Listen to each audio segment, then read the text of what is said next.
Story 1. The Mimic.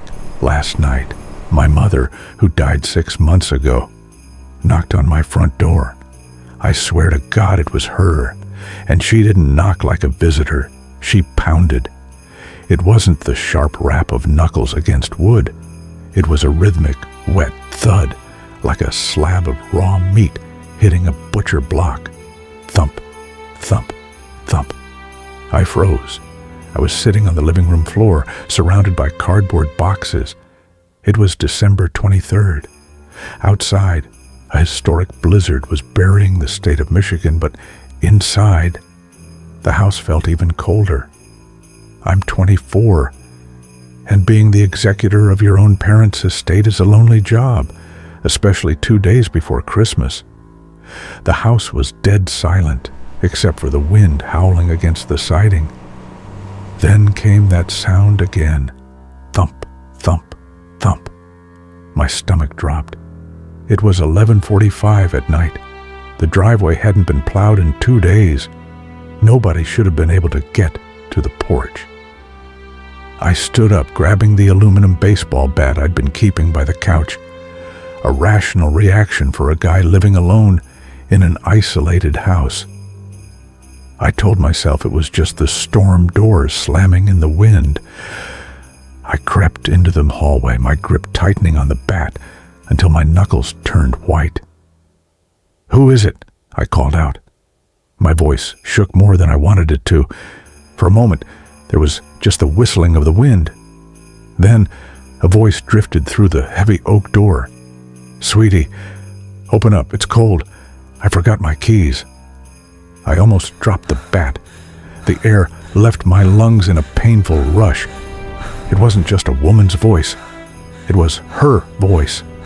It had the same fluttery, high pitch she used when she was stressed. But there was something wrong with the cadence. It was too smooth, too flat, like a recording being played over a speaker. I dragged myself to the door, my legs feeling like lead. I pressed my eye to the peephole. The porch light was buzzing and flickering, casting yellow shadows against the swirling snow. But I saw her. Standing on the welcome mat, barefoot in the freezing snow, was my mother. She was wearing the floral hospital gown she died in. Her skin was waxy and pale, reflecting the yellow porch light like plastic. Her jaw was slightly askew, hanging a little too low to the left, exactly how it looked in the casket before the funeral director fixed it. I stumbled back, hyperventilating. "Mom?" The figure didn't move its mouth. The jaw didn't hinge, but the voice came again, muffled by the wood. "Sweetie, open up. It's cold." It was the exact same intonation, the exact same speed. It was a loop. "You're not real," I whispered, tears streaming down my face. "You're dead. I burned you. I have your ashes on the mantel." The pounding stopped. The figure on the other side leaned forward, pressing its forehead against the wood. The sweet maternal voice cut out instantly. The silence that followed was heavy, like the air before a lightning strike. Then, a new voice spoke. It was low, guttural, and sounded wet, like a throat filled with fluid. "I know you're in there, Michael. I can hear you breathing." It wasn't a ghost. Ghosts don't grab doorknobs. The handle jiggled violently, the metal groaning under immense pressure. The deadbolt rattled in its frame. Whatever was out there had physical strength, immense strength. "Let me in," the thing shrieked, its voice splitting into a dual tone. Half my mother, half a growling animal. The wood of the doorframe began to crack. I didn't wait. I bolted the chain lock, shoved the heavy entryway console table against the door, and sprinted to the basement. I locked the basement door and huddled in the corner behind the furnace, dialing 911 with shaking fingers. I stayed on the line with the dispatcher for 20 minutes, listening to the sounds of heavy blows raining down on the front door upstairs. Thump, thump, crack. Then, silence. When the police finally arrived, they had to use a crowbar to get the front door open because the frame was so warped from the assault. They swept the house. Nobody was there. The officer tried to tell me it was probably a prank or a drunk neighbor. But then he took me outside to show me something. In the fresh snow, there were footprints. They were barefoot human prints, dark against the white powder. But they didn't lead away from the house. They circled it. The tracks went round and round the house 3 times, a tight, obsessive circle. And they stopped abruptly right in front of the basement window, the window directly above the corner where I had been hiding. The snow around the window was packed down, as if someone had been crouching there for a long time, just watching me in the dark. Story 2. The Priority Order. I took a delivery job last December to pay for my daughter's Christmas gifts. I thought the worst thing that could happen was a bad tip or getting my car stuck in a drift. I didn't know that a $50 tip was just the bait for a trap. It was Christmas Eve, around 9 p.m. Most people were home with their families, so the roads were empty. I got a notification for a priority order from a high-end liquor store. The payout was insane. $80 for a 3-mile drive. The order was for 3 bottles of Blue Label whiskey and a case of champagne. The delivery notes were specific. Renovating the house. Back door is open. Do not ring the doorbell. Baby is sleeping. Cash tip on the kitchen island. I didn't think twice. I just saw the money. I picked up the box, which was heavy, and drove out to the address. It was in one of those new, wealthy subdivisions where the houses are massive but sit far apart from each other, separated by thick patches of pine trees. When I pulled up, the house was dark. Not sleeping dark, but vacant dark. There were no Christmas lights, no wreaths, just a dumpster in the driveway and scaffolding up the side of the garage. It looked like the construction crew had left for the holiday. I grabbed the box and walked around the side of the house, my boots crunching loudly on the frozen gravel. The wind was biting, stinging my face.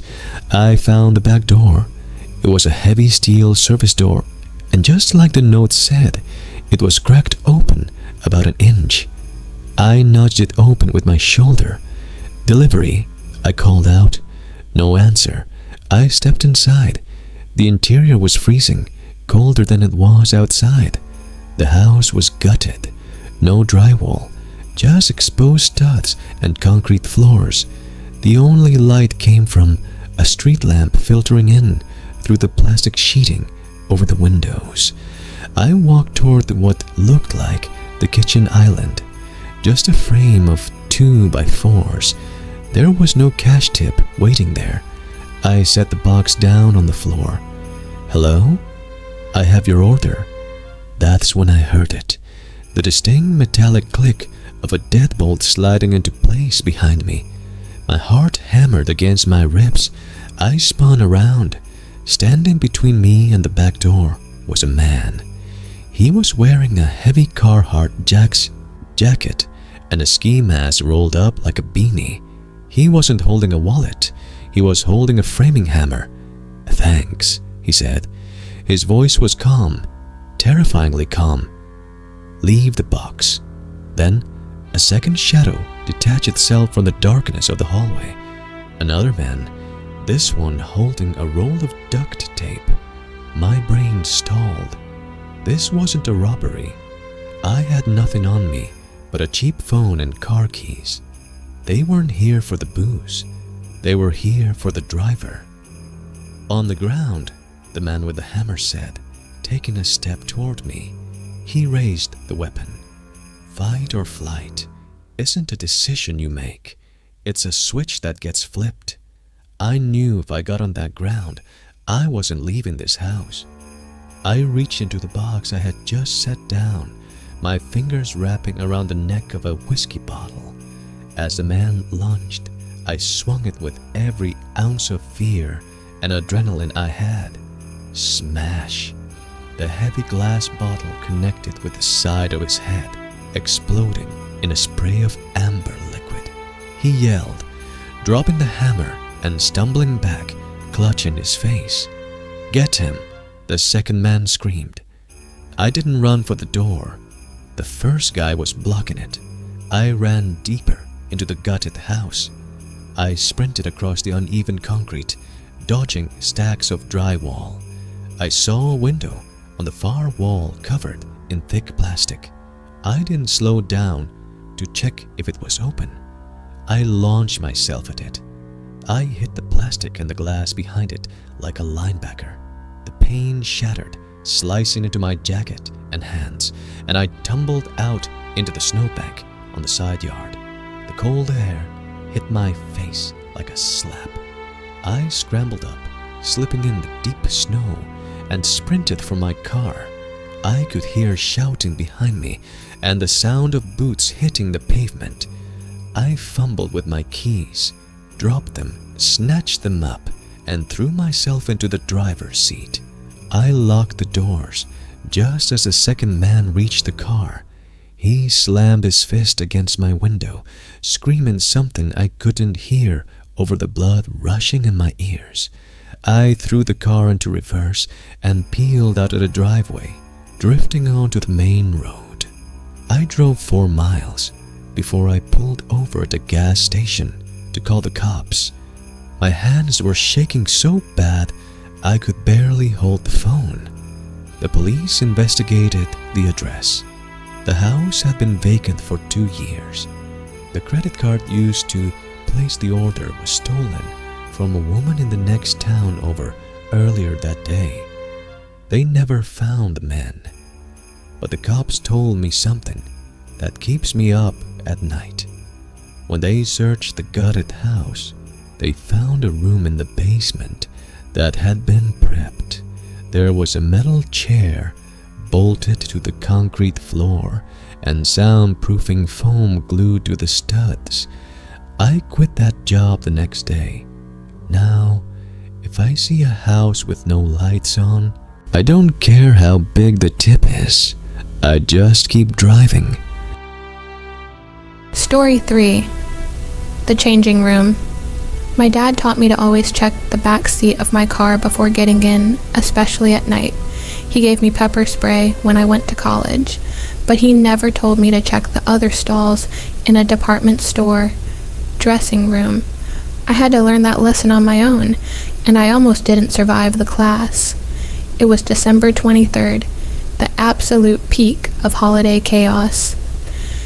I was at the biggest mall in the city, trying to find a dress for a Christmas Eve party. The mall was a zoo, screaming kids, stressed parents, and terrible pop-covered carols blasting from every speaker. I found a high-end boutique near the food court that looked less crowded, so I ducked in. I grabbed a silver cocktail dress and headed to the fitting rooms in the back. The attendant was nowhere to be found, probably working the register because of the rush, so I let myself in. The dressing area was a long, narrow hallway with 3 stalls on the left. It was dead silent back there, a weird contrast to the roar of the mall outside. I chose the middle stall. I hung the dress up and locked the door. You know that specific clack of a heavy commercial latch? It usually makes you feel safe. I was half undressed, standing in just my bra and jeans, when I dropped my phone. It slid under the partition wall into the stall on my left. I sighed and bent down to grab it. That's when I froze. The partition walls didn't go all the way to the floor. There was about a 10-inch gap. Through that gap, I saw a pair of heavy, black work boots standing in the next stall. But they weren't facing the door, like someone using the bathroom or changing clothes would be. They were facing the wall, facing me. I grabbed my phone slowly, my heart starting to thump against my ribs. I stood up, trying to be quiet. Maybe they're just waiting for someone, I told myself. Then the boots shifted. A second later, a small, circular object slid under the gap. It was a compact mirror, opened up and angled upward. My breath hitched. I saw a reflection of an eye in that mirror, a bloodshot, wide eye, looking right up at me. "Hey!" I yelled, my voice cracking. I kicked the mirror away, sending it skittering across the tile. "Get out of there!" I reached for my shirt, my hands shaking so bad I couldn't grip the fabric. I needed to get out. I turned to the door latch. That's when the lock on my door started to turn. It was a slow, deliberate metal grinding sound. Someone was unlocking it from the outside. "Stop!" I screamed, slamming my hand against the door to hold it shut. The handle jerked violently. The person wasn't picking the lock. They had a key. The lock clicked open, and the door shoved inward. I threw my full body weight against it, bracing my feet on the tile. "Help! Fire!" I screamed the first thing that came to my mind, knowing people react faster to fire than help. The person on the other side didn't say a word. They just slammed their shoulder into the door. Bam! I slipped. The door cracked open an inch, and I saw a hand wearing a leather glove reach in to grab my arm. I didn't try to hold the door anymore. I turned and scrambled up onto the toilet seat. Adrenaline is a hell of a drug. I vaulted over the partition wall into the stall on the right, landing hard on my ankle. I didn't feel the pain. I scrambled under the gap of the door, rolled out into the hallway, and sprinted toward the sales floor, screaming at the top of my lungs. I crashed into a rack of coats, knocking them over. Customers froze. Security came running within seconds. The man tried to blend in. He walked calmly out of the fitting room area, acting like a confused shopper. But I pointed him out. "That's him. That's him." Security tackled him near the exit. It turned out he wasn't a shopper. He was an ex-employee who had been fired 2 months prior, but still had the master key to the fitting rooms. When the police searched his backpack, they found a roll of duct tape, a pack of heavy-duty zip ties, and a Santa hat. The police think he planned to bind me, put the hat on me to hide my face, and walk me out through the employee exit in the back, pretending I was drunk or sick. I don't go shopping alone anymore, and if I have to use a fitting room, I check under every single stall before I even close the door. Story 4. The Rental. The reviews for the cabin said the host was attentive. I didn't realize that meant he had drilled holes in the back of the medicine cabinet so he could watch us brush our teeth. My boyfriend Mark and I booked this A-frame cabin in upstate New York for a romantic Christmas getaway. It looked perfect in the photos, secluded, surrounded by pines, with a massive stone fireplace. We arrived on Christmas Eve. The host, a guy named Elias, met us at the driveway to give us the keys. He was in his 60s, disheveled, smelling like stale tobacco. He lingered way too long. He kept staring at me, smiling this wet, unpleasant smile. "You look just like my daughter," he said, handing me the keys. "She doesn't visit anymore." I laughed it off, but Mark was clearly annoyed. Finally, Elias left, walking down the trail toward the main road where his truck was parked. The first few hours were great. We made dinner, drank wine, and sat by the fire. But around 10 p.m., a heavy winter storm knocked the power out. The cabin went pitch black. Mark went to find the breaker box, and I went to the bathroom to wash my face, using the flashlight on my phone. I set the phone on the sink, the beam pointing up. As I was drying my face, I noticed something weird. the bathroom mirror. It was glowing. There was a faint pinpoint beam of light coming through the glass from the other side. I froze. I turned off my phone light. The beam remained. It was coming from the wall behind the mirror. My stomach turned to ice. I knew what that meant. It was a two-way mirror, and the light meant someone was behind it, likely holding a flashlight of their own. I quietly backed out of the bathroom and found Mark in the hallway. "We need to leave," I whispered, grabbing his arm. "Someone is in the walls." Mark looked at me like I was crazy, but he saw the terror in my face. He grabbed a fireplace poker. "Wait here." "No, Mark, just..." Cough. It was a dry, hacking cough, and it came from directly beneath our feet. There was a rug in the hallway that hadn't been laying quite flat when we arrived. Mark kicked the rug aside. Beneath it was a cutout in the floorboards, a trap door, and through the cracks we could see light moving. Elias hadn't walked to his truck. He had gone downstairs into the crawl space. "Go to the car," Mark yelled. We sprinted for the front door. Mark threw the deadbolt, but the door wouldn't budge. It was jammed from the outside. Elias must have wedged something against it while we were inside. Behind us, the trapdoor slammed open. Elias climbed out of the floor. He wasn't smiling anymore. He was holding a double-barreled shotgun. "You can't leave," he screamed, his voice cracking.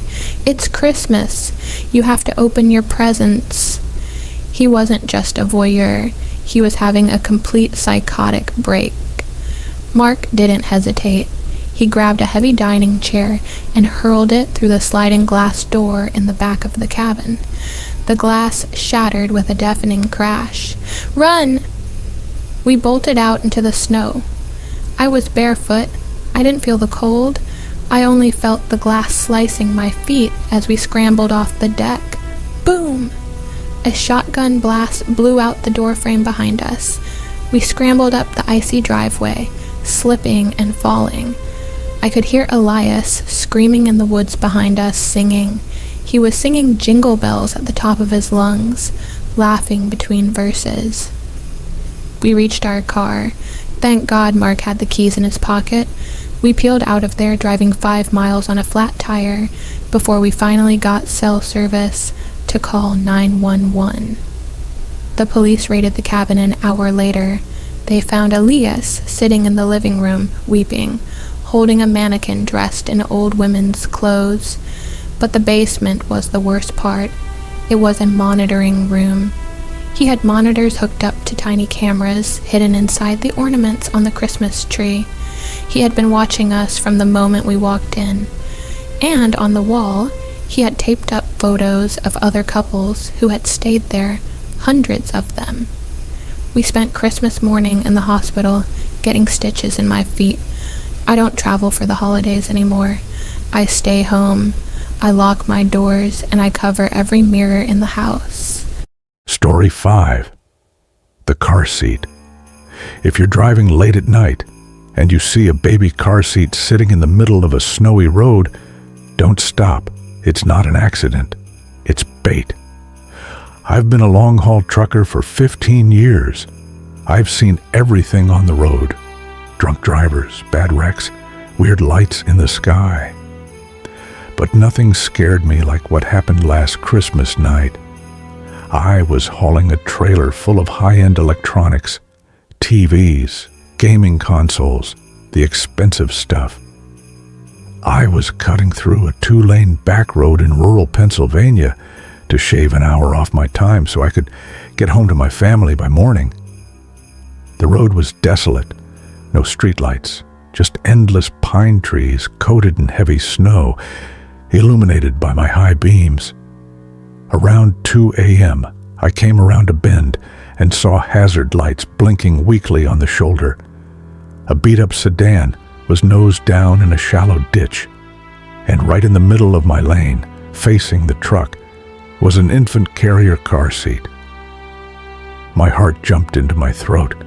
My instinct as a father was to slam on the brakes. I brought the 18-wheeler to a screeching halt about 50 feet away.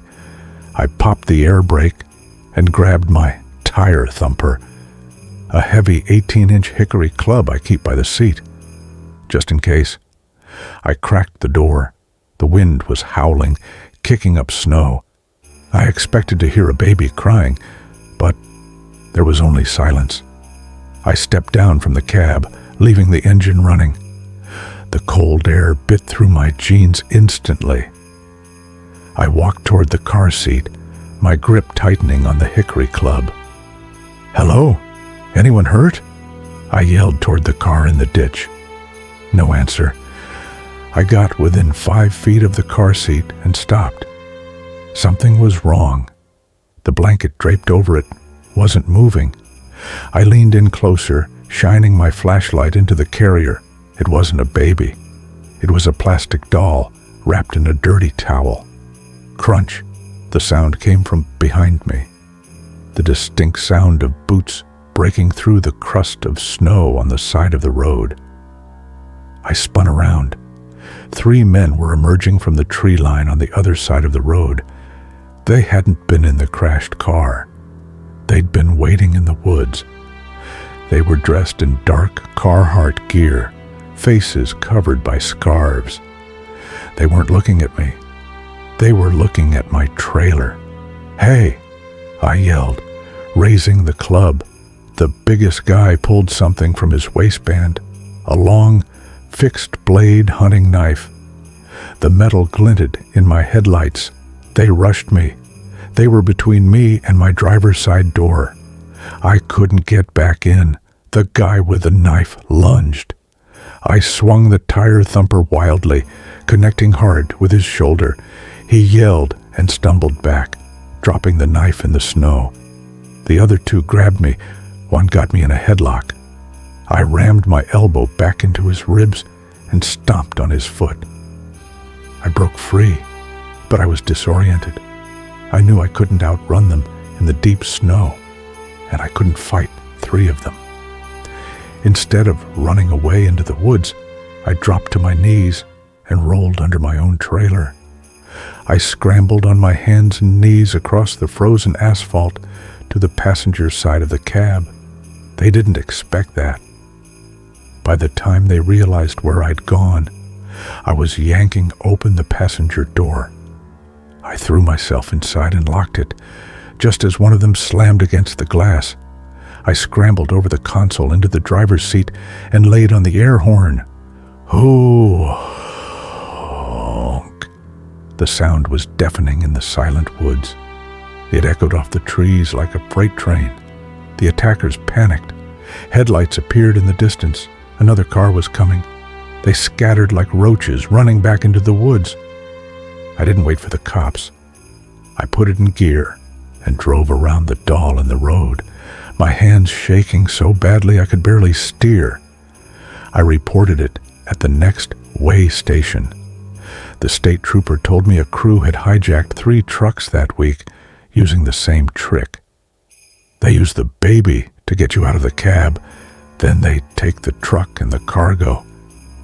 I made it home for Christmas, but I didn't sleep. I just kept seeing that plastic doll staring up at me in the headlights. Story 6. The Night Shift. I always thought if someone broke into my house, I'd freeze up. You never know how you'll react to fear until it's standing in your living room. But when I saw a strange man holding my daughter's Christmas stocking like a trophy, I didn't freeze. I saw red. It was 3 a.m. Christmas morning. I'm a single dad, and my 5-year-old daughter, Lily, was vibrating with excitement. She shook me awake, whispering loudly, "Daddy, Daddy, I heard Santa. He's downstairs," I groaned, rubbing my eyes. "Sweetie, it's too early. Santa needs privacy." But she was already out of bed, tiptoeing toward the stairs. I followed her, smiling sleepily, expecting to find the living room empty and the milk and cookies gone. Lily stopped at the top of the landing and peered through the banister rails. The living room below was aglow with the multicolored Christmas tree lights. "Hi, Santa," she chirped. My blood ran cold. Standing by the tree wasn't a jolly fat man in a red suit. It was a tall, skinny man in a filthy hooded sweatshirt and jeans. He had a black trash bag open on the floor and was shoveling wrapped presents into it. When Lily spoke, he snapped his head up. His eyes were wild, dilated pupils reflecting the tree lights. He wasn't holding a toy sack. He was holding a long, flathead screwdriver. He saw us, and he didn't run for the door. He took a step toward the stairs. My parental instinct overrode my fear instantly. I grabbed Lily, clamping my hand over her mouth to stop her from screaming, and shoved her backward into the upstairs bathroom. "Lock the door," I hissed at her. "Do not open it, no matter what you hear." I slammed the bathroom door shut just as the man hit the first step. He was coming up. I met him in the hallway. I didn't have a weapon. I just threw my entire body weight at him, tackling him backward. We crashed into the wall, knocking family photos to the floor in a shower of glass. He smelled like chemicals and sour sweat. He flailed with the screwdriver, slashing wildly. I felt a sharp, hot sting in my forearm as the metal tip tore through my shirt and skin. I roared, adrenaline flooding my system, and drove my shoulder into his chest, slamming him through the open doorway of my bedroom. We hit the dresser, knocking over the lamp. The room plunged into semi-darkness, lit only by the hallway light. He rolled on top of me, raising the screwdriver for a stab at my face. My hand scrabbled blindly on the nightstand for anything to use as a weapon. My fingers closed around something heavy and cold, a thick glass snow globe my mother had given me. As the screwdriver came down, I swung the snow globe with everything I had. Thwack. The heavy glass connected square with his temple. The globe didn't break, but the sound it made against his skull was sickening. He went limp instantly, collapsing on top of me, the screwdriver rolling out of his loosened grip onto the carpet. I shoved him off, gasping for air, clutching my bleeding arm. I didn't know if he was dead or just out cold, and I didn't care. I crawled into the hallway to the bathroom door. "Lily? Baby, are you okay? Daddy?" Her small voice trembled from the other side. "Is Santa mad at us?" It broke my heart. I managed to steady my voice. "No, sweetie. Santa he had an accident. Everything is okay. Stay in there until the police come." The cops arrived 10 minutes later. The intruder was alive, just concussed. He was a local addict with a long history of B&Es, looking for things to pawn for a fix on Christmas Day. They took him away in an ambulance. After the paramedics patched up my arm, I let Lily out of the bathroom. She looked at the broken glass in the hallway, at the bloody smear on the bedroom door frame, and then at me.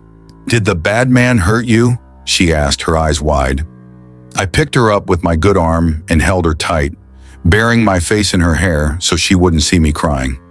"No, baby," I lied. "Nobody got hurt. We just have a big mess to clean up before we open presents.